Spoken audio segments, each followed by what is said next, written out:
Our next group of panelists, it's a dynamic session about spotlight on the Energy Modeling Ecosystem Initiative.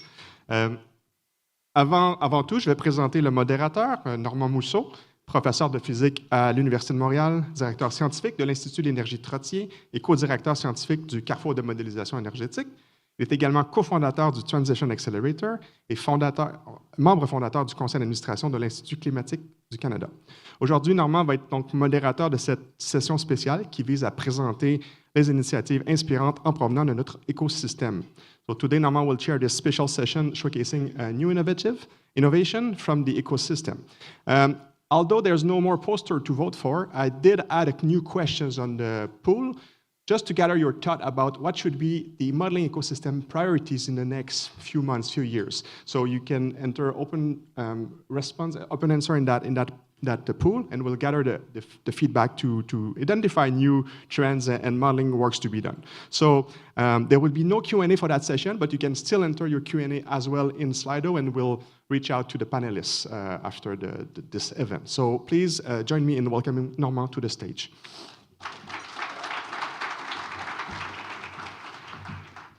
Merci, bon après-midi. You noticed that Edouard introduced me in French because I was complaining there's not enough French here. And since you don't have the headset, I have to do it in English, but I'm still a bit annoyed that I cannot convince Francophones to speak French at these meetings, but that's the political insight. Typically, I'm not political. You see, I don't like to confront people, so it's very stressful for me. So now I have the most interesting session of the 2 days, so I'm very glad to be here for that one.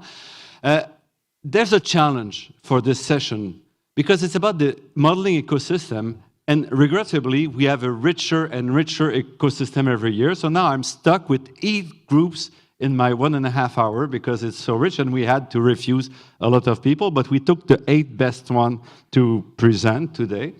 And so I'm really glad, and I'll stop here and I'll just let the people present what they have to say. The first one who will be talking will be Peter Johnson, who will be presenting how to assess the landscape of public sector GHG estimation. So Peter Johnson is Senior Policy Advisor at ECCC, Environmental and Climate Change Canada, Environment and Climate Canada and the SEA Secretariat. Peter is focused on building GHG estimation capacity across the federal public services. And the work he'll be presenting builds on 4 years of experience in operating economic and environment models and contributing to the development of Canada's emission reduction plan in benchmarking industrial carbon pricing systems and analyzing international carbon trading markets. Sorry for that. I was trying to shorten and it takes longer, so I'll do it better next time. So Peter, the floor is yours. Wonderful. Thank you, Normand. Thank you for the EMH and Irina for inviting me here today. As we're talking about 8 different panelists talking about the ecosystem, I'm going to dive into an even broader ecosystem across the federal, provincial, and territorial governments in terms of what is going on here. So my talk is going to give a quick little overview on the current ecosystem, the different tools that are used across federal, provincial, and territorial ministries and departments to assess the impacts of policies, programs, regulations, as well as individual projects.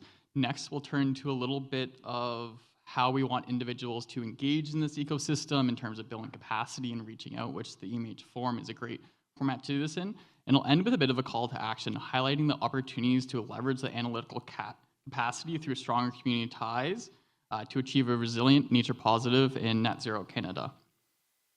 So my team is situated with at Environment and Climate Change Canada as the CS Secretariat. You can see the acronym on the screen, which aims to modernize environmental and economic analyses in the development of policies, programs, regulations, and projects for government decision-making.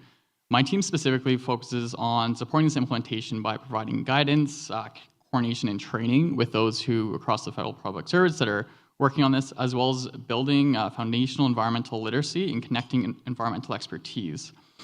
So across energy and emission estimation, robust collaborative analysis from diverse organizations is necessary for maintaining international competitiveness while achieving our climate goals. This is a challenge that everyone in this room is currently facing. However, challenges do exist when comparing results across organizations that have been highlighted by external groups, such as Net Zero Advisory Body, and we heard about this from the CSD earlier today, as well as through the panels throughout the current forum that we've seen. And this is due to a few different rationales that I imagine most people here know. There's a lot of silos across groups, not understanding how model structures work in terms of what data goes into it, the assumptions that are used, disparate data sources, and inability to share information at times or to transform it in a way that works across models, as well as inconsistent best practices to support teams on how they're approaching this. But there have been some improvements over the last few years. The EMH is a great example of this, bringing together forums to assess impacts across different models through the multi-model comparison forum that we've seen here, as well as just learning more about who else is in this space and what they are doing. And there's also been a few different governmental reports, such as the NRCan's Hydrogen Strategy Products Report and the 2023 Progress Report on the 2030 Emission Reduction Plan that went greater into transparency requirements. So over the summer, we conducted a survey across federal and provincial territorial departments to look at the GHG estimation tools that they are using. And there's quite a diverse set of tools that are used across government mandates, and as well as a lot of significant capacity at the province territorial level looking at this. So you can see them across the bottom. And from these tools, there's around 51 that were identified. Some of those were kind of used across multiple provinces and territories using the same one. As well as we did hear that there's 11 of these that are open source that can be readily shared, or others that can be shared with those who want to engage. So we're happy to kind of, like, as we move along, to give information on these. And we did find that the diverse mandates that the federal, provincial, and territorial governments have requires this diverse set of tools, with the weakness of one tool being the strength of another, and we need to find ways to use them together to conduct robust analysis. We've heard from what happens at the neighborhood level for electricity dispatch and that use, but what's happening at the kind of the national Canadian level, as well as we interact with kind of global environments. While we focus on GHG estimations in our work, there are a lot of these tools that can provide information on energy impacts. We've seen some of these tools here today, as well as yesterday, through capacity expansion, electricity dispatch, or system dynamic tools that are used to provide analysis. Using these tools together can be challenging. There will be limitations to the level of consistency and harmonization that can occur, but it's something that we can work through and kind of come to greater alignment through use, as well as like discussions with one another. These tools also cover a wide variety of sectors, and not every tool can analyze every sector of the economy. We need to use ones that are, let's say, sector-specific, diving deep into the details, while using more, let's say, economy-wide models to look at those interaction effects across policies, across sectors, as well as with the global economy. So using these tools together is something that we want to do, and we'll kind of discuss this in a moment. Part of the survey that we looked at was not only just on the tools that these individuals are using, but also what are the capacity building preferences that they have? How do they want to engage in the community? What topics are necessary to expand their capacity?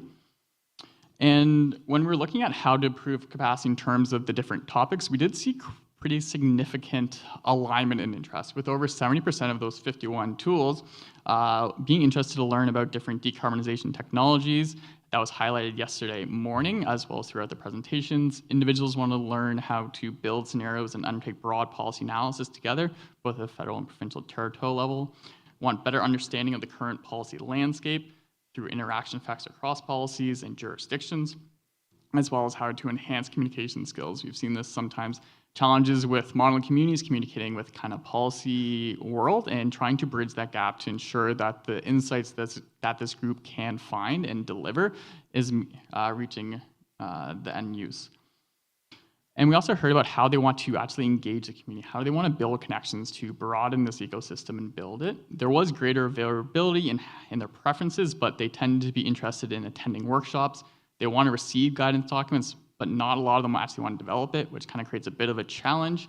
Want to participate in sectoral working groups to better understand either the sectors or how technologies can play a role in the transition, as well as collaborating with colleagues, which I imagine everyone here today definitely falls under. So there is an opportunity here. Collectively, we can increase the ambition competitiveness by working together, sharing practices. There is a significant capacity, the federal, provincial, territorial levels, as well as those around the room. And we need to better leverage this capacity for modeling emission and energy impacts to ensure that we have a strong collaborative ecosystem that's reliable, cost-effective, and affordable. No single group holds all the answers. We need teamwork in order to do this. And with a greater need for this work in terms of across focus on the public service, but also in individual companies as well as organizations, that a lot of new practitioners tend to lack formal training in this type of work and confidence in their ability to operate dependently. So wanting to partner with Energy Modeling Hub's Knowledge Exchange Training and Policy Impact Technical Advisory Committee. We heard about there's going to be a call in the new year, so if any of this interests you, more than happy to hear about that, because what we want to do is kind of work together to identify the gaps, both at the foundational level as well as kind of the more specialized work, to identify the gaps, and then collaborate together in order to overcome these so that we can kind of move forward from a position of strong expertise, as well as we intend to kind of host presentations with federal, provincial, territorial public servants on these tools to broaden that ecosystem, and hopefully we'll have more to share next year. And I want to leave everyone with a little bit of a call to action, to challenge yourself to make community building a core value in emission, energy, and economy modeling, whether this is through sharing your tools, documentation, discussing sensitivity analysis, sharing where, let's say, your results may not line up, and then diving into why that is, openly engaging your peers so we can embrace opportunity to collaborate and contribute. Together, we can turn principles into action for a sustainable future. Feel free to reach out to me if you have any questions or want to participate moving forward, and it looks like I'm under time.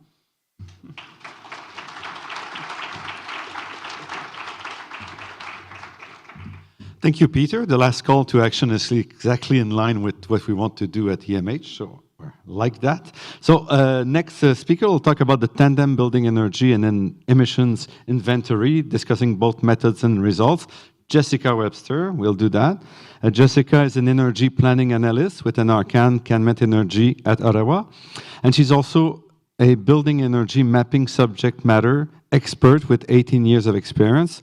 She's a certified professional business analyst and a registered professional planner, and she holds a master's in strategic leadership towards sustainability. So, Jessica, please, the floor is yours. Thank you, Norma, and thank you, EMH, for having me here today. I'm pleased to be here with you this afternoon to tell you about the tandem building energy and emissions inventory method and share with you some of our results from the demonstration in Kelowna. I only have 8 minutes to summarize almost 10 years worth of work, so my aim here is to tell you just enough and leave you wanting to learn more. So what is tandem? Tandem stands for Tract and Neighborhood Data Modeling. It is a map-based, privacy-compliant building energy and emissions inventory method, and it was born out of the need for BC local governments to have more granular building energy and emissions inventory data. It was originally developed in 2010 to 2012, and we revitalized it starting in 2022. The diagram at the bottom of this slide shows the general approach for building tandem reports. We start with the parcel data, we integrate the building's data, we send it into the utility, they add the meter data and the energy data, and it's aggregated to produce the reports. In 2022, we formed a steering committee with collaboration of the City of Kelowna. The Tandem initiative was co-led by myself and Ken Porter from the BC Ministry of Environment and Climate Change Strategy. We had great collaboration from other BC ministries, as well as leading consultants in the domain. And I'd like to acknowledge the data providers. So Tandem would not have been possible had we not had the excellent collaboration from BC Assessment and Fortis BC. In the lower right-hand corner of the screen, you can see the former Tandem communities that participated in the original initiative. So we can see that it was developed broadly with collaboration from folks across British Columbia. I'd also like to mention that BC Hydro participated in the original development of the method. So what's the approach? How did we invent a new method for building energy and emissions inventories? Sure, Tandem is a spatial data method. It leverages building science to ensure the building's data is properly structured to report energy data according to how buildings perform. But before we got to any of the technical work, we took a business analysis approach to engage the stakeholders. So we gathered everyone in this most recent iteration around a steering committee, and we listened to folks, their pain points, their data needs, and after gathering requirements, then we started the data integration and aggregation. So as I mentioned, the buildings and parcel data was prepared. It was sent into the utility. So this is a key means by which Tandem is privacy compliant, that the micro data integration is done within the utility. The utility used a tool called FME to automate the aggregation of the data, and they did extensive privacy compliance checking to ensure that the reports met the privacy compliance thresholds. Then the energy reports were sent from the utility to NRCan and the province of BC. We added the emissions factors, and in this iteration, we also conducted a validation exercise that I'll talk about in a minute. So what were our results? In this iteration of Tandem, we managed to update the method. So we added vintages, so the inventory reports not only by building type, but also by building type and vintage. We added granularity on mixed-use buildings, and we also added building code categories and parts. We produced 5 demonstration reports for Kelowna, 4 sit at the community-wide scale, and 1 sits at the neighborhood scale. We are actually withholding a 6th report at the census tract scale for data quality issues, but the methodology does support census tract data aggregation. Significantly, these reports don't just contain energy and emissions data. They also contain number of buildings and units and number of energy meters, both for gas and electricity. And I would say that integrating the data at the parcel building energy meter scale provides significant flexibility in the reporting that can be done. So the majority of the work was the data cleaning, processing, integration, but when that was done, it was remarkable to see just how quick the utility could produce a variety of reports using FME and aggregating to privacy thresholds. The second portion of our initiative was to validate a model. So we were working with the CMAP model for Kelowna's Part 9 low-rise residential housing stock. We conducted a validation exercise, and surprise, surprise, the measured and modeled electric and gas data for single detached and double row dwellings in Kelowna were statistically dissimilar, and the model was found to overpredict energy use. So, the model wasn't totally accurate, but the gold nuggets in this work are the data findings. So I think this work can really pinpoint how modelers can work with utilities to structure energy data to be reported in a way that can be really fit for purpose for building energy model calibration and validation. Some of our successes: this work was developed collaboratively.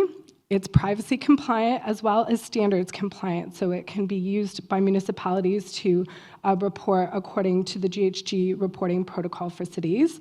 It's a Canadian first in terms of reporting building measured electricity and natural gas data by building code categories and code parts. So I'm excited to share this work with the codes committees in the new year.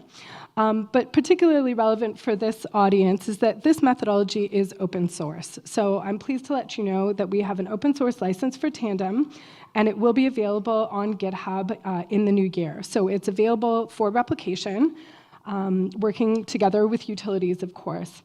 We have 2 peer-reviewed articles that are forthcoming in the new year as well, one on the inventory and the second one on the validation exercise that I mentioned. Critically, we believe that Tandem fills a methodological gap.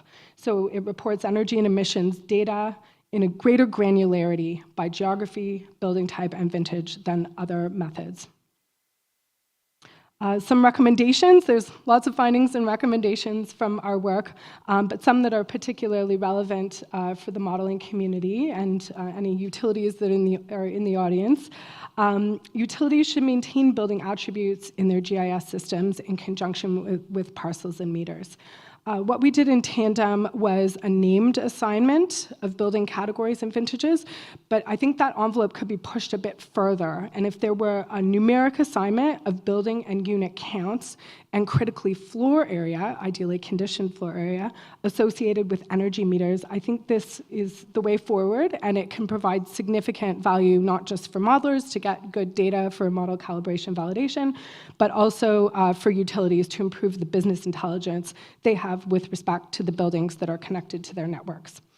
I'm not sure if there's any financial institutions in the audience, but Tandem is extensible to financial institution use cases for PCAF reporting.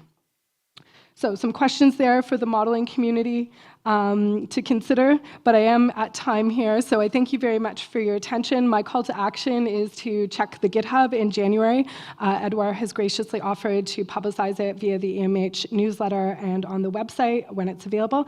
And please contact me. Find me on LinkedIn. I would be happy to make presentations for you and your organizations in the new year that dive into a bit more technical detail on Tandem. Thank you.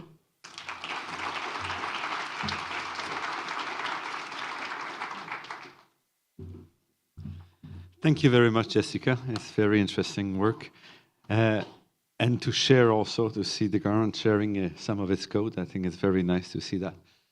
Next speaker will talk about the electricity sector workforce projections. Mark Czapyski is the Vice President of programs at Electricity Human Resources Canada. He has spearheaded labor market intelligence studies for a long time, providing critical insights and recommendations for Canada's electricity and renewable energy sectors.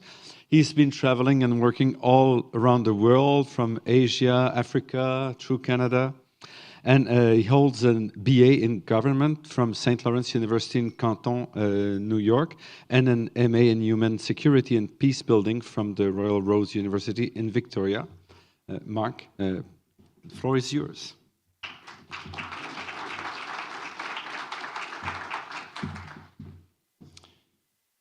Thank you very much. So my name is Mark. My kids have assured me today that I've been brought to you by the color pink. Just to keep things interesting, Electricity Human Resources Canada is a national not-for-profit organization. We work on building a world-class workforce for the electricity industry in Canada. We do that a number of ways, forging partnerships with industry, policy, labor, and post-secondary institutions. So we're sort of unique from a not-for-profit perspective or association perspective in that way. But the purpose of today's discussion is we built a model for the workforce for the electricity industry in Canada. Why would we do this? The sector has largely been stagnant for a long time. There was not a lot of change. Workforce didn't change a lot for a long, long time. Past 5 years have seen significant change. We're often likening it to a bit of a perfect storm. Everything from electrification of sectors of the economy that previously haven't been electrified. We've got a plan to get from 83% as a country of non-GHG emitting generation to 100% by 2035. We have demographic changes. We've got folks retiring. We have immigration changes happening. I think some of us have seen the news recently, some big changes there. And then also international development. So thinking about things that are happening to our neighbor to the south, in the Inflation Reduction Act, for example, has had a big impact on clean tech investment in the south of the border. So factoring all of those things in. So we built a model that is based on historical data.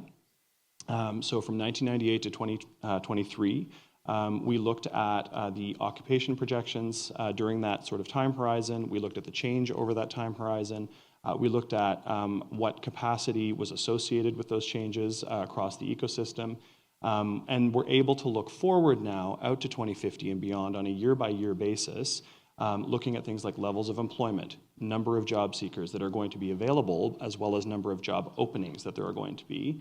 And then the imbalance between the two as we get out to 2050. Everybody likes a Venn diagram, so I thought I'd share with you sort of what our model sort of is built around. The NAICS codes from the classification system, both 4- and 6-digit NAICS. The occupation codes, so the National Occupational Classifications. This one's a little tricky. We went down to the 5-digit NAICS, or NOCs, pardon me. But we've also been able to tease out specifically renewable energy occupations. And so for anybody who's ever worked with the NOx in Canada, that is a tough thing to do today.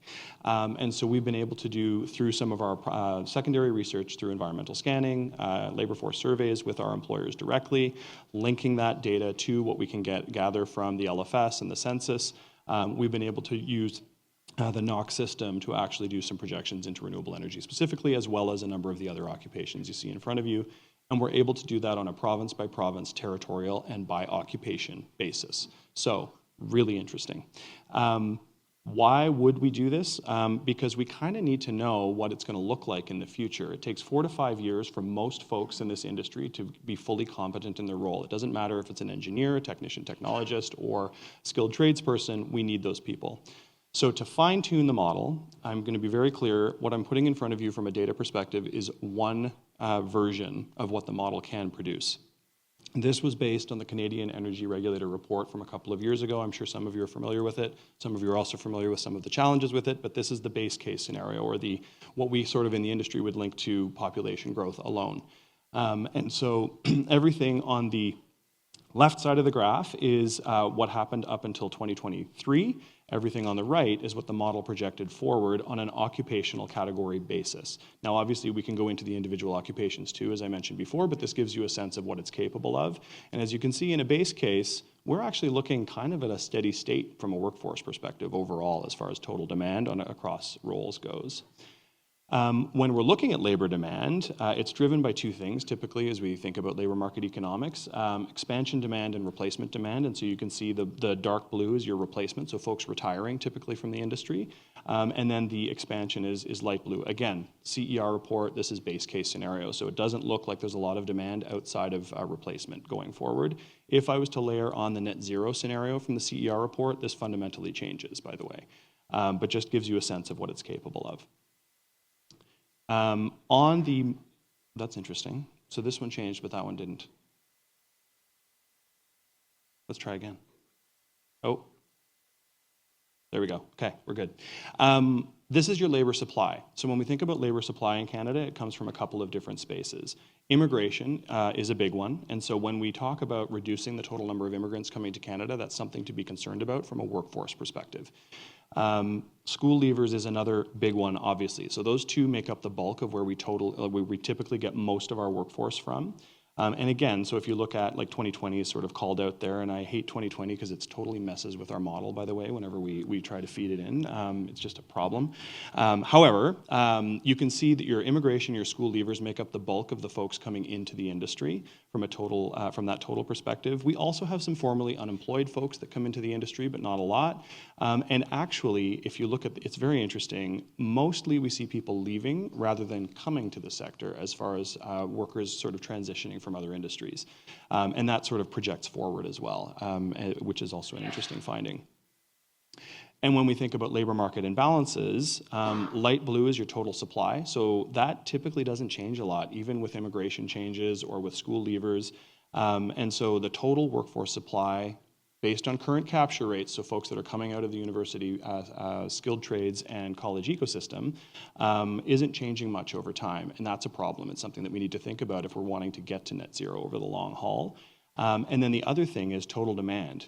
It really fluctuates from one year to the next based on what we think in a base case scenario that's going to look like.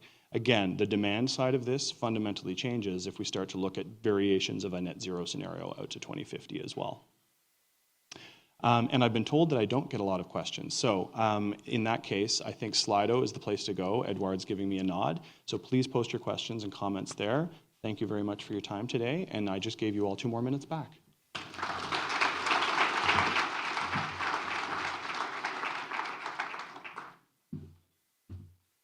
Thank you, Mark. So some people really know how to stay on time. That's like that. So the next speaker will be presenting open source model developed by the Building Decarbonization Alliance, Brett Kerrigan.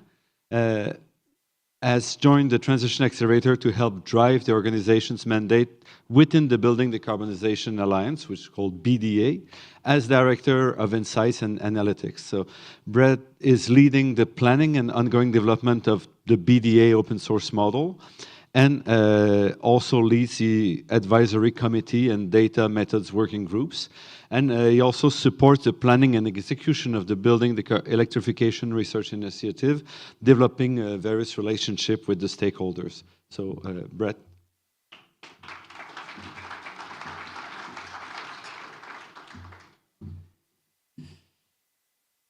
How's everybody doing? Friendly bunch. So thank you, everybody, for the opportunity to speak on behalf of the BDA here today. I'm fairly new to role, only 3 months in, but having a lot of fun and excited to talk about our nascent open source model, both the vision and development plans for 2025. So first thing I would say for 2025 is maybe a bit of a rebrand is in order to something more descriptive, but our open source model is an energy end use and building stock turnover model used to evaluate energy emissions and demand, and we can get into that. So for those who don't know, the Building Decarbonization Alliance is an initiative of the Transition Accelerator, and the Accelerator is a pan-Canadian organization that is working to identify credible, capable, and compelling pathways to net zero. The BDA itself is a nonpartisan coalition of industry stakeholders, over 260 now, I believe. And our work to date has mostly been in the form of research papers, discussion papers, whatnot, summarizing some of the key barriers and potential solutions to some of the issues facing our stakeholders in the building sector. Moving forward, my role will be to start creating some open source tools to help a wide variety of stakeholders across the building sector, kind of in line with what Peter was saying. So, given we're looking to develop tools for a wide variety of stakeholders and not just energy nerds like myself, we've decided to take a product design approach here.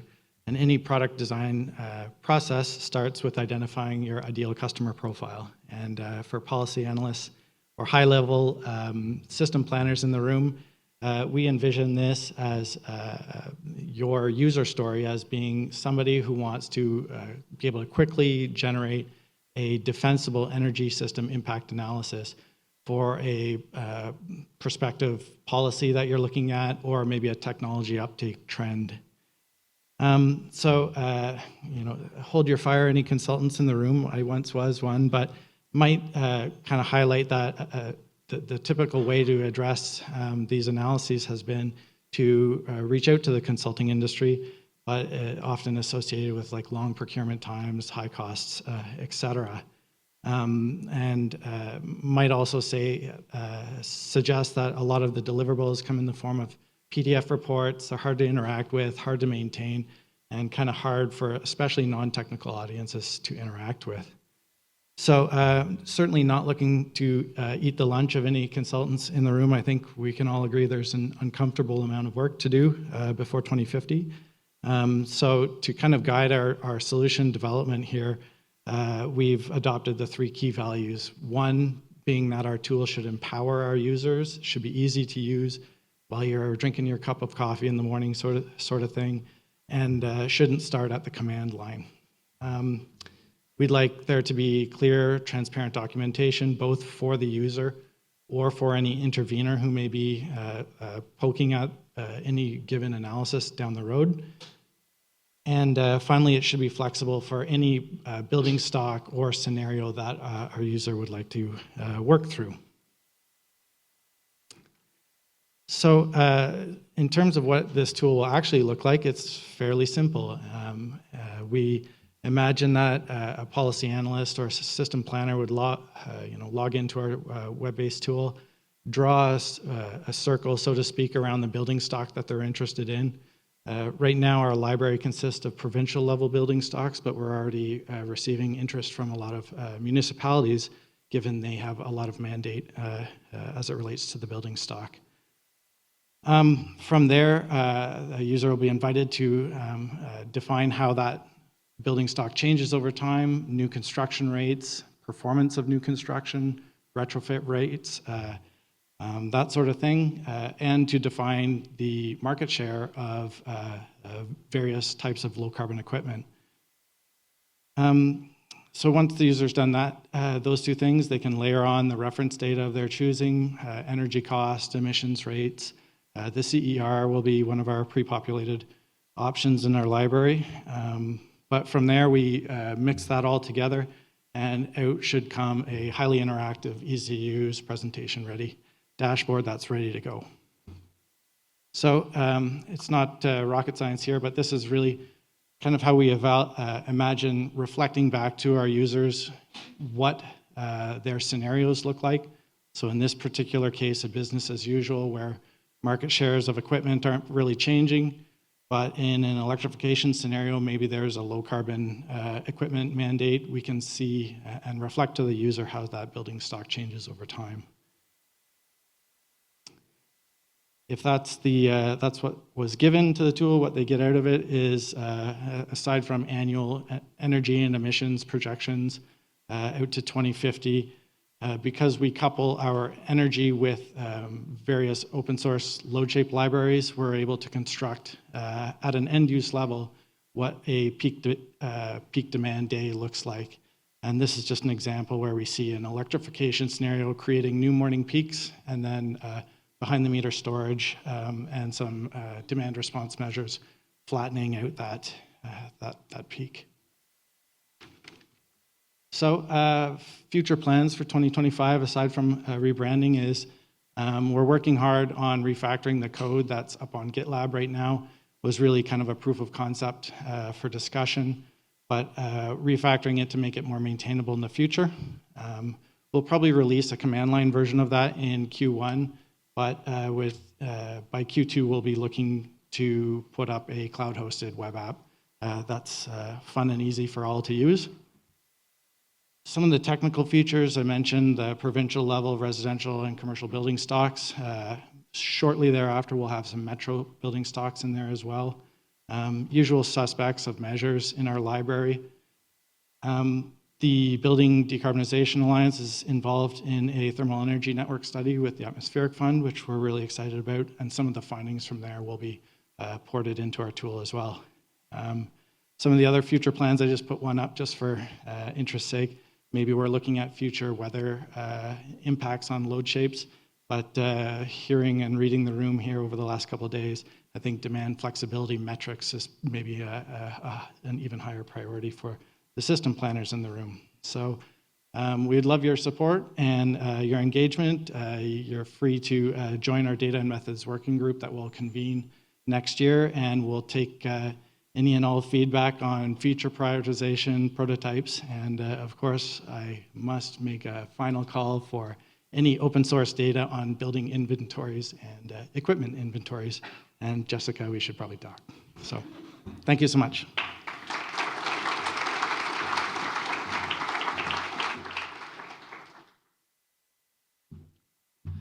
Thank you, Brett.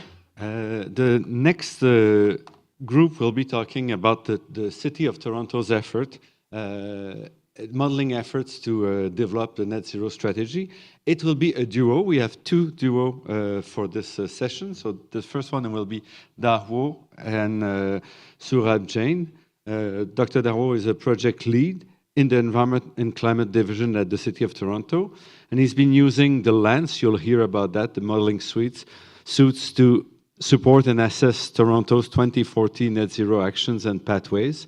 He has received his PhD from Texas A&M University and has worked as researcher on climate change, life cycle assessment, and greenhouse gas emissions before joining the City of Toronto.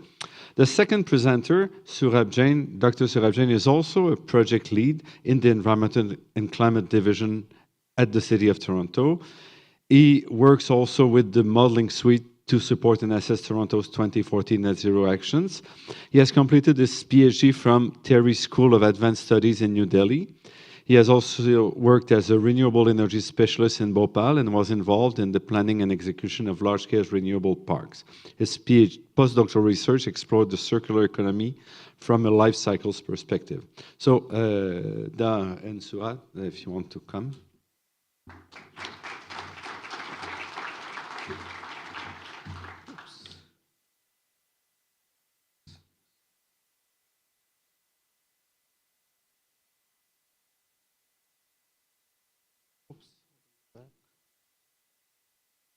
All right, so our team is part of environment. Sorry. All right, sorry. So yeah, so our team is part of Environment and Climate Division of City of Toronto, and we brought forward the net zero strategy for the city, which involves reaching net zero by 2040. So our team is in charge of all the quantitative efforts that city is undertaking, which involves, sorry. All right, thanks. So we are in charge of all the quantitative efforts, like including modeling as well as building greenhouse gas inventory. So just a quick overview of why a city need a like net zero modeling tool. So in case of City of Toronto adopted net zero strategy in 2021, which involves reaching a net zero goal by 2040.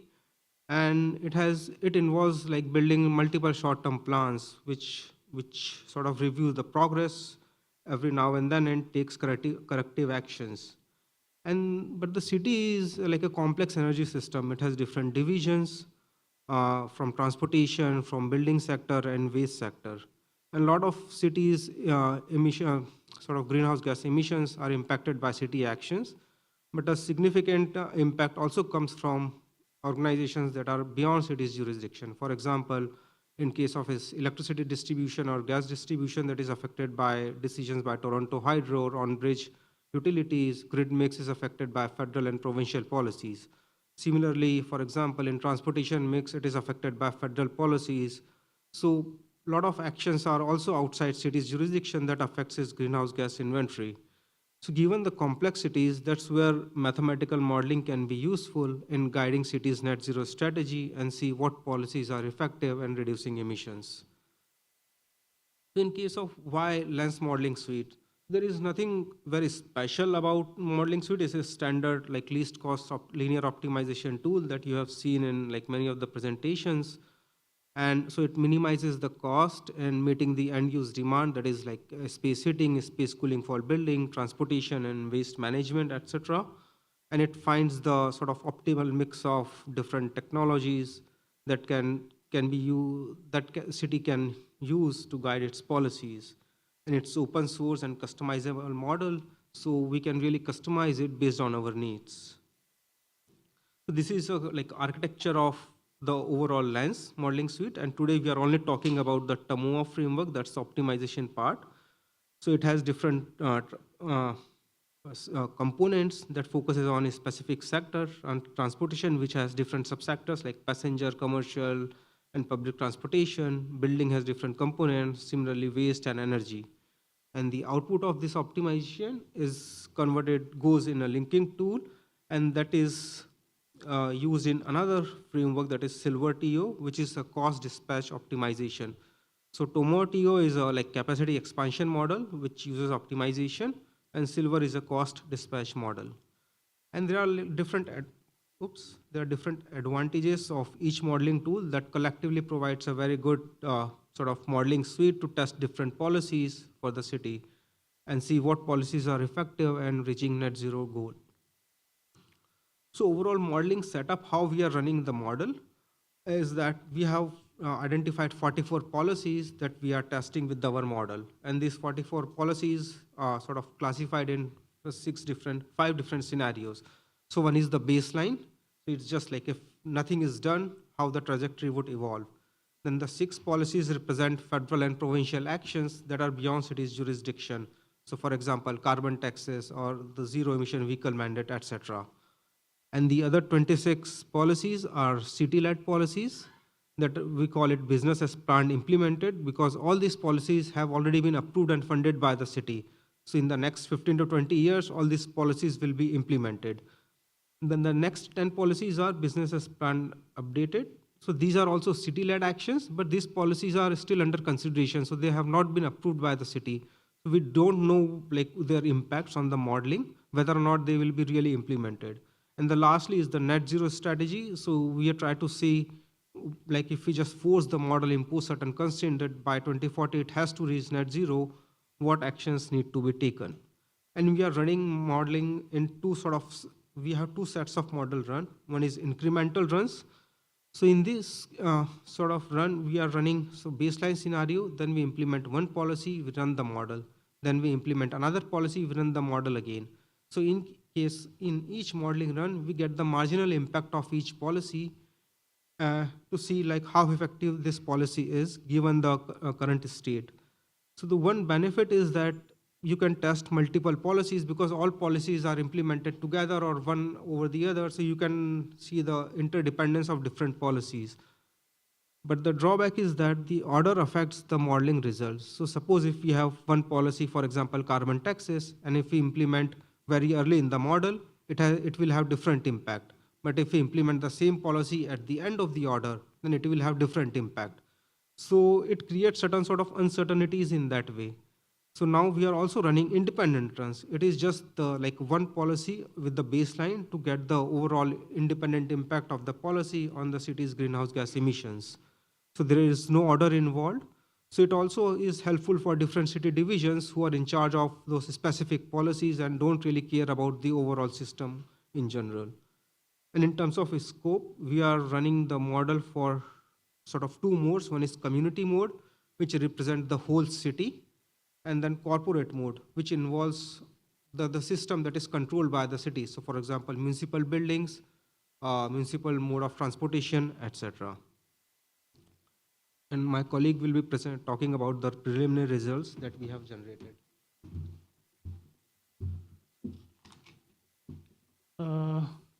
Yeah, let's look at some preliminary results from this lens modeling work. Here are some emission trajectories under different scenarios that Saurabh just mentioned. So on top, we have this do nothing or business as usual plan, which represents the emission trends if no additional policies are implemented, and then followed by the federal and provincial curves for the emission trajectories, which, as you can tell, it removes a big chunk of the emissions. And then on top of that, we modeled the business plan implemented policies, which are those policies that are being already funded, approved by the city council. And on top of that, we modeled the business plan updated policies, which are also city-led actions, but are not have not been funded yet. So until here, you can tell that about 64% of the emission reduction here can be attributed to federal and provincial actions. So they are critical, and about 36% of them comes from the city-led policies. So on the right here is a wedge diagram that breaks down the contribution of each individual policies.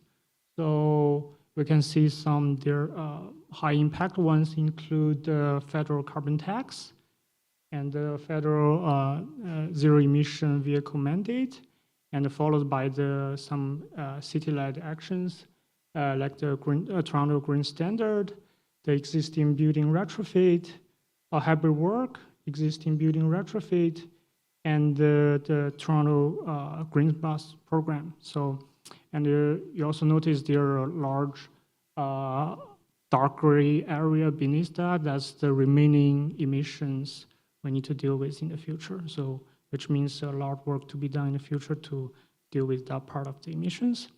I think you all noticed that this exercise highlights that the federal and provincial policies are really critical. They are making greater impact than the city-led actions, so which is the main takeaway from this modeling work, because we found that the order of the implementation really matters. We modeled those big federal policy levers first, and add city-led actions on top of that. So it's kind of the federal policies are overshadowing the city-led actions. So that's why in the future we want to do another set of models, model runs to model those policies individually. So the other thing sure. So another point we found is that few policies are making the most impact. They offer the maximum potential because we model 40 plus actions, but from the wedge diagram, as you can tell, you only can identify less than 10 wedges. That's because the other 30 plus actions didn't contribute a lot to the emission reduction, so they are basically negligible. So we also want to highlight some data collection challenges and a lot of moving pieces involved with work because a lot of data collection, updates, coordination with other divisions requires a lot of work in the future. But overall, we think this work really provides some insights into our future policy making, ensuring us we can prioritize the high impact policies to reach our net zero targets. Thank you. Thank you very much. This nice action taking place in the city of Toronto. So next speaker will be talking about Coders, which is a main database on which a lot of open source EMH efforts is based on. We'll hear from Richard Hendricks, who has an undergraduate degree in civil engineering and also in psychology from McMaster University, and is currently a PhD candidate in civil engineering at the University of Toronto. For 2 decades, he has also been engaged as an independent consultant on hydroelectric, wind, and transmission development. Richard has recently curated the Coders, you'll hear about, and integrated the standardized national electricity systems modeling databases that leverages and supplements existing national, provincial, and utility electricity system databases. Richard?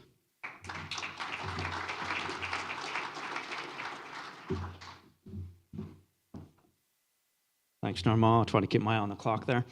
So Coders, Canadian open source database for energy research and systems modeling. I should know the name. I made the acronym. So Brett, if you're interested in acronyms, I'm your guy. So Coders began as really me hacking away on my computer in support of a couple models about 5 years ago. And through the vision of Madeline McPherson at CSIT and now Edward at the EMH, it's really become indispensable, I think, to modeling in Canada. So I'm very pleased to see that has happened. Okay, we will move to, so what's the Coders value proposition? Really, it's your time. That is the value proposition of Coders in many ways. It's designed to be ready to use. It provides comprehensive and pre-processed data sets. There we go. It has consistency and assumptions, so it's a central repository that ensures comparability across models.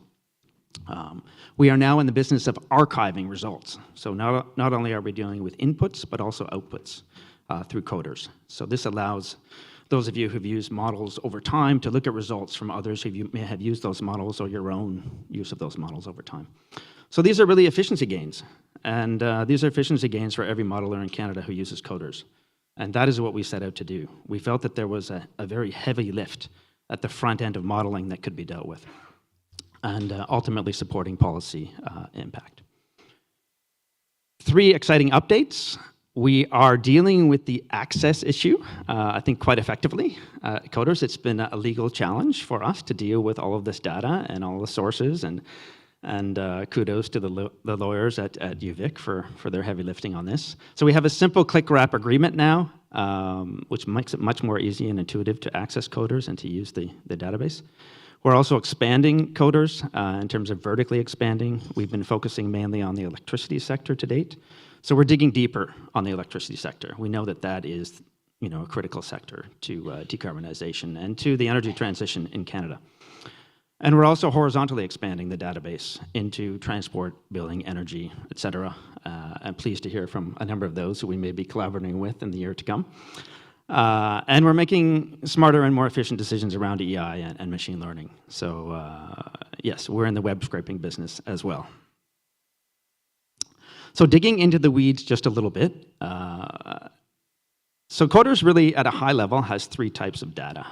The first of these is descriptive data. So in the case of the electricity system, this means asset data. So every generator, every transmission line, every substation in Canada. And this was a lot of work to do this.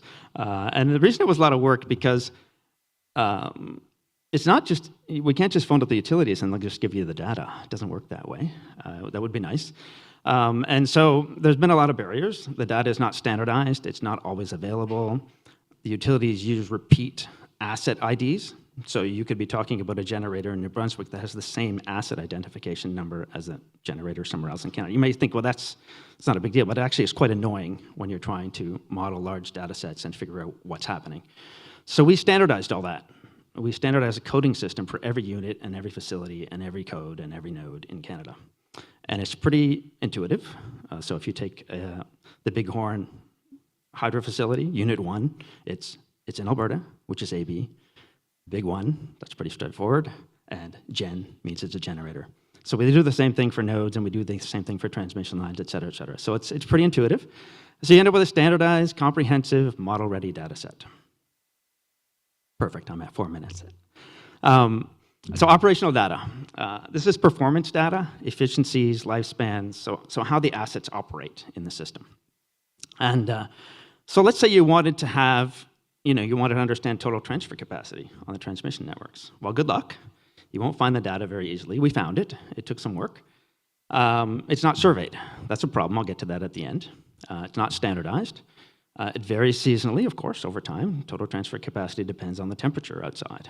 But we can have some standardized, and the utilities have some standardized measures for these sorts of things. So we report winter TTC and summer TTC. Some of it is reported data. Some of it is processed data. We report what we can report. We process what we need to process. And it's all calculated using a standardized methodology. And good news, the processed data compares very well with the reported data for similar lines. Again, standardized, comprehensive, accessible, model-ready data. So the last category is transactional data. So this is things like demand, costs, trade. So the interaction of the energy system with the economy and the environment. So let's take an example, hourly provincial demand and transfers of electricity between provinces and between provinces and the United States. We scrape data, we can scrape data, but scraping data won't be enough, I can assure you. ChatGPT is not as smart as you think, and at least not yet, and that's probably a good thing for all of us. We'll all keep working, so that's good. First of all, Manitoba, and I'm going to keep calling them out because Manitoba has been very uncooperative, and I think everyone in the room knows this, so I'm not going to be ashamed anymore to just say it. They are the only province who does not provide data in any meaningful way. So we simulate that data. We'll create the data anyways, and but there's still challenges. I mean, the data is all reported by the other NI, but there are sort of these nitpicky issues that are quite annoying that we deal with for you, and that is the start and end of hours, time zone changes, and inconsistencies. Some report data every 5 minutes. If you're going to do it every 5 minutes, I will tell you the meter will not work every 5 minutes anywhere in Canada. So you get gaps. We clean the gaps, and we present hourly data. Local standardized times, we're going to have UTCs coming forward. So again, standardized, comprehensive, accessible, ready to use. Perfect, minute and a half left. So going forward, we're expanding horizontally into other sectors. We're digging in vertically into the electricity sector because we know how important that sector is. We're enhancing our platform. And kudos to my colleagues at the EMH. I'm here speaking on behalf of many in this instance who work on all of that, while I just focus on data.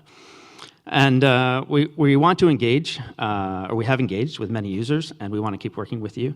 If you haven't engaged yet with Coders, our booth is there, right next door. You can go check it out. And you can leverage Coders to streamline your own modeling efforts. In terms of our partners, we want to continue to partner to make your data and results accessible to this community.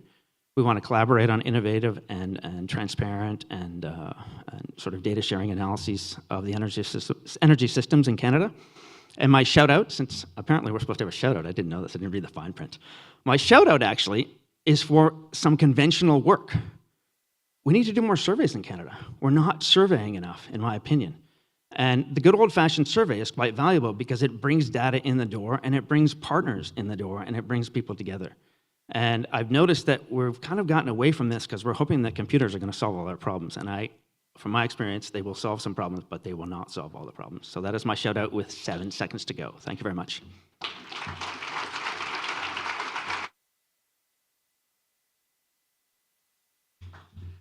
Thank you, Richard. Next speaker will be talking about some expansion models, some models that we're expanding in new areas. That is Message IX. This will be presented by Dr. Mohamed Awais, who is research analyst at the Sustainable Energy Systems Transition and Integration, the CESIDS group of University of Victoria, and he's leading the development of Message IX. He'll be talking about it. He's also a research scholar with the International Institute of Applied Systems Analysis in the Energy, Climate, and Environment program. And for the past 5 years, he has contributed to integrated assessment modeling and transition scenario analysis that explores what-if questions about the future. Mohamed?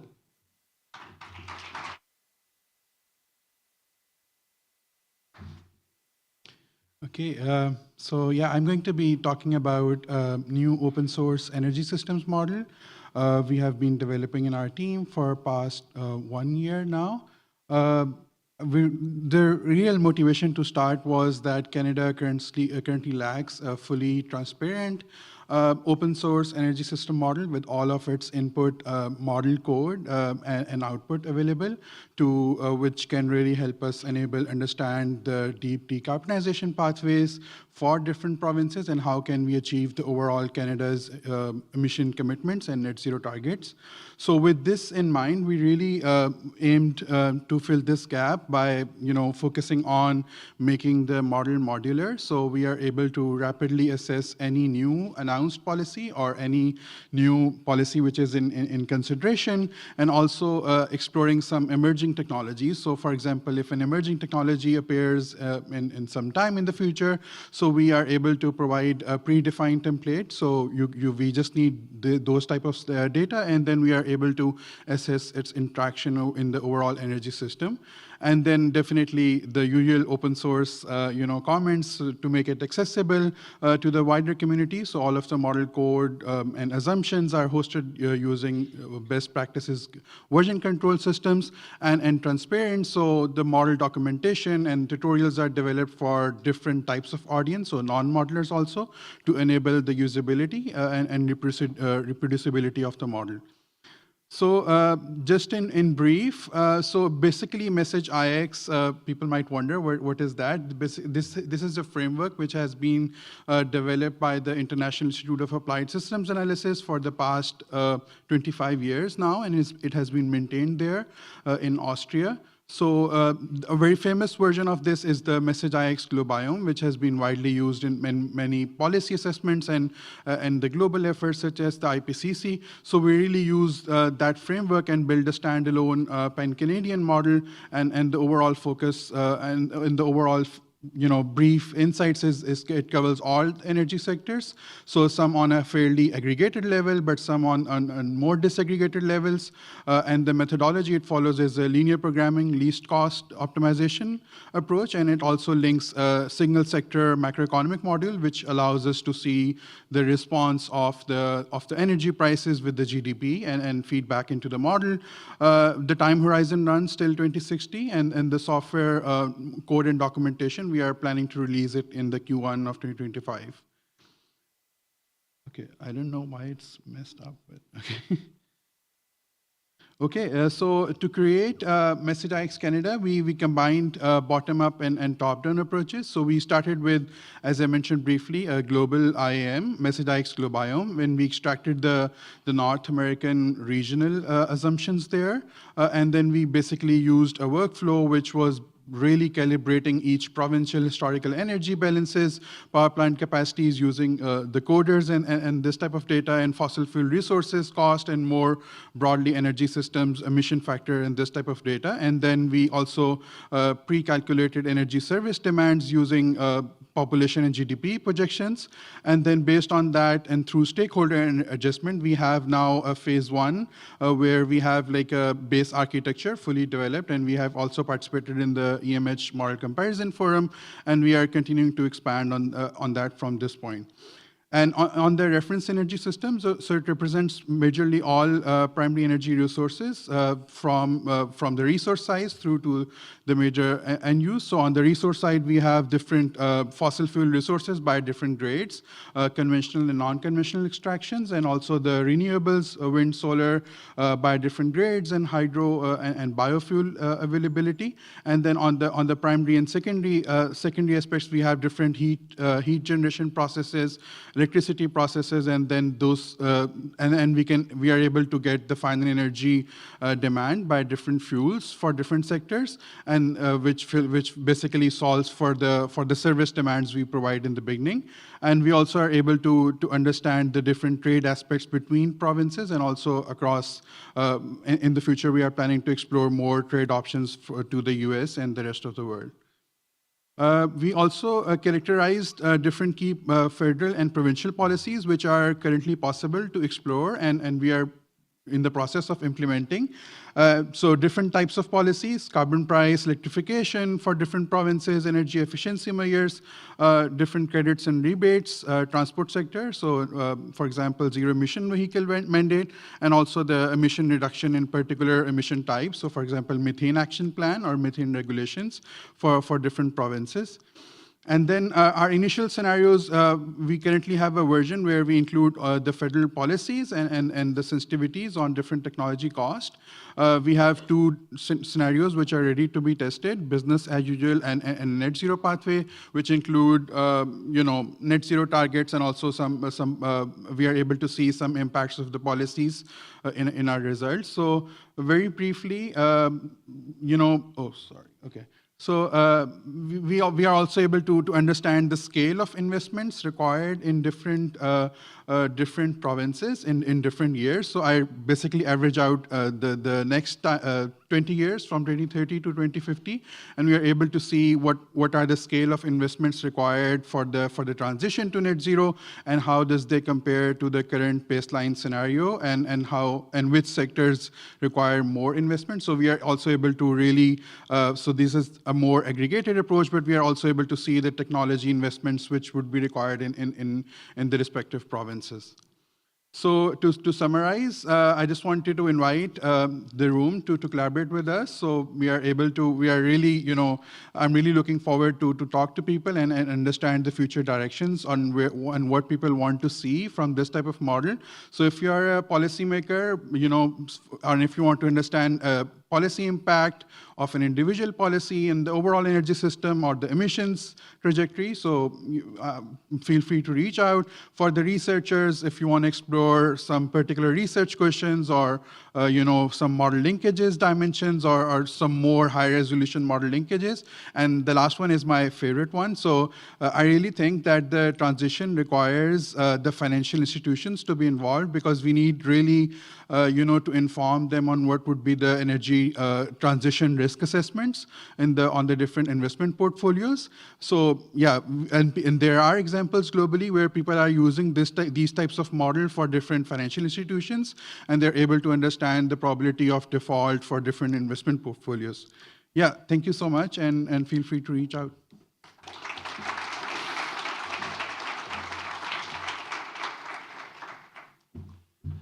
Thank you, Mohamed. And the last two speakers will be presenting big projects, the IDEA project, and also the Open Insight, which is a source of a suite of open source economy energy models. So Jonas Krasch is a software engineer and deep learning expert with a passion for AI and climate crisis research, lead developer of EMH, IDEA platform. Jonas collaborates with modelers to enhance EMH modeling suites and leads the working group 1 of the multi-model comparison workshop. He holds a BSc in cognitive science from the University of Osnabrück and an MSc in interactive arts and technology from Simon Fraser University. The second speaker will be Devon Azevedo. Devon is a project director of the Open Insight, a project focused on developing open source energy economy data sets, models, and visualization tools for the Canadian modeling and climate policy community. Prior to that, Devon worked in environmental economic consulting in the United Kingdom, where he led the model development teams focusing on climate and nature innovate, transition and physical risk modeling for financial institutions. He has received his master's in economics from the London School of Economics and political science and bachelor's in economics from Simon Fraser University. So Devin and Jonas, the floor is yours.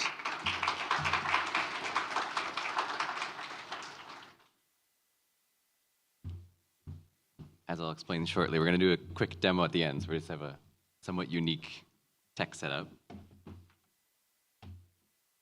which seems to be going smooth so far. Thanks so much, Normand. Thanks to all our fellow presenters in this section. I'm Devin. This is Jonas. We're going to talk a bit about the Open Insights project and the idea visualization platform that's part of the project. And as I just mentioned, I'm going to talk a bit about the project based on the slides I'm going to show you over the next, I guess, 3.5 minutes. And then Jonas is going to do a demo of the idea visualization platform featuring some of the models in the Open Insights project. So the Open Insights project kind of has one overarching goal, and that's really to expand the existing Energy Modeling Hub's M3 platform to enable transparent energy and economic pathway analysis. And under that overarching goal, there's kind of 3 sub-goals. One is, I guess, as you'd imagine, develop those open source energy and economy models to enable that type of analysis. The second is to expand the M3 platform to include, both those models, but I guess more kind of the additional amount of work compared to step 1 is then to add the input assumptions, input data, and visualizations required for kind of anybody who wants to run those models on their own. And then the third, once those first 2 are complete, is to serve the public discourse by providing timely, objective analysis of policy announcements as well as eventually political party platforms. And so there's actually 8 models that are part of the Open Insights project being contributed by 3 different groups, research groups, both in Canada and abroad. So the first is from the SFU Emerge group, contributing SIMS as part of the project, and they're open sourcing that model as in collaboration with the project. The second research group that's participating is the Macrocosm group, which is a spin-off out of the University of Oxford, and they're contributing 4 more economic-focused models, so including those ones in the middle there, an energy agent-based model, a macro model, labor agent-based model, and some technology cost models. And then third is what we're contributing at the University of Victoria at the CECIT group, and that's a Message Canada model that Mohammed just presented on, and 2 more established power system models, copper and silver, and we're updating and continuing to refine those as part of the project. And so we're building these models really to try and answer some key policy and research questions that I guess we all kind of ask as we do our work. And particularly, we're thinking of these questions kind of falling into 3 different buckets. And I've given some example questions of what we're really trying to address through developing these models. But of course, there's a much longer list of questions that we're trying to get at through these models. I won't go through those in detail just in the interest of time. But just so you know, we're really focused on trying to use these models to address pertinent policy and research questions. And so before I hand over to Jonas, I want to highlight that we're at a really exciting point in the project, and that's that we're completed what we're considering phase 1, which is was base model / tool development is how we were thinking about it. So now that we're completed phase 1, all those models, those 8 models that I was showing on the, 2 slides ago, we now have V1s of those models, which means that we can now produce results and start answering some interesting policy questions with them. And so phase 2 of the project is really starting to do just that with the models, testing them and real-world policy applications. And so we want to do that in as collaborative of a way as possible. So if any of those models kind of piqued your interest or there's interest in collaborating, please just reach out to us or talk to Brad if you're interested in SIMS, and we'd love to connect. So I will hand over to, one last thing. We have a new website for the M3 platform, which Open Insights, as I was just mentioning, is really trying to expand. So please check it out if you're interested in any of what I've just been talking about. And we'd love to either connect either in the exhibition room just over there, or our contact information is also on that website. So please feel free to reach out. And now over to Jonas. Thank you, Devin. Thank you, Devin. So I'm going to give a quick idea demo So for those of you that hasn't raised it, okay. For those of you that haven't come to our booth in that room, IDEA is our visualization platform. It's open source, so it's free. It's on GitLab. You can just download the repository. You can change things as you want if you can code. But we also made it very accessible, so if you cannot code, there's a standardized data format, and if your output data or any kind of data that you have is in that format, it can automatically generate bar plots, line plots for different reporting variables. So both for those that have coding experience, there is custom plots that you can create and that we've created for the suite of models that Devin has described. But also, again, if you're a policymaker, you just have results and you don't know how to code, you can still use our software and showcase your results. Because I don't have a lot of time, there are a lot more models that we could have shown, but we're just going to showcase one way that we've been using IDEA, which is to follow up in our research and answer some research questions. Just what I want to highlight is up here at the top, you can see some of the models that we do have implemented or have currently loaded into IDEA. You can load in data dynamically. And the one I want to focus on is the SIMS model here. So this is digestible. It is easily differentiable which model you're currently looking at. And then for each model, we have all these tabs of different visualizations. These are all different reporting variables, but it always starts off with an overview tab, here showing net emissions between two of our scenarios. Both of them are based on the Clean BC policies.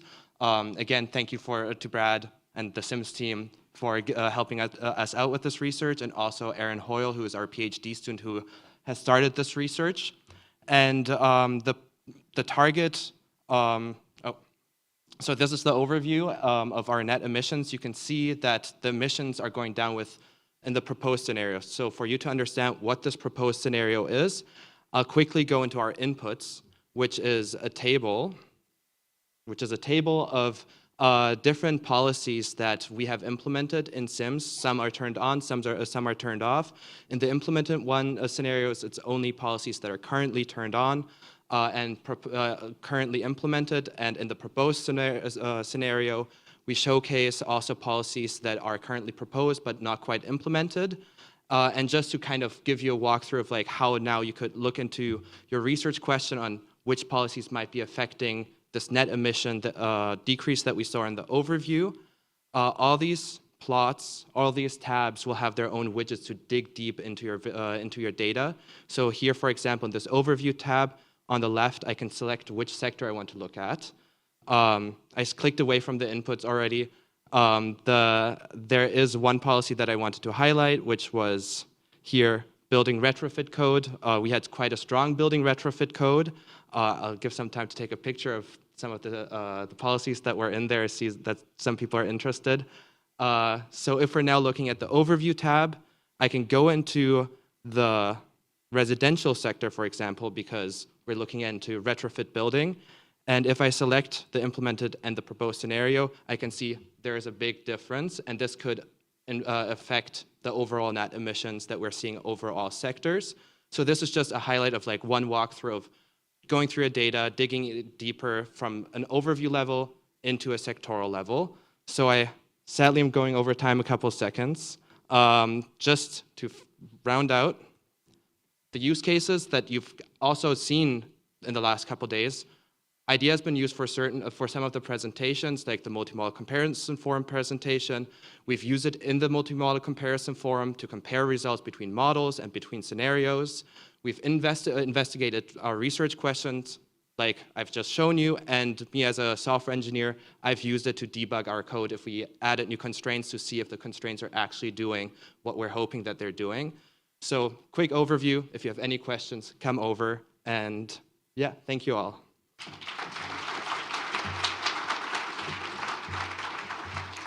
Thank you, Devin and Jonas, and thank you to all the presenters.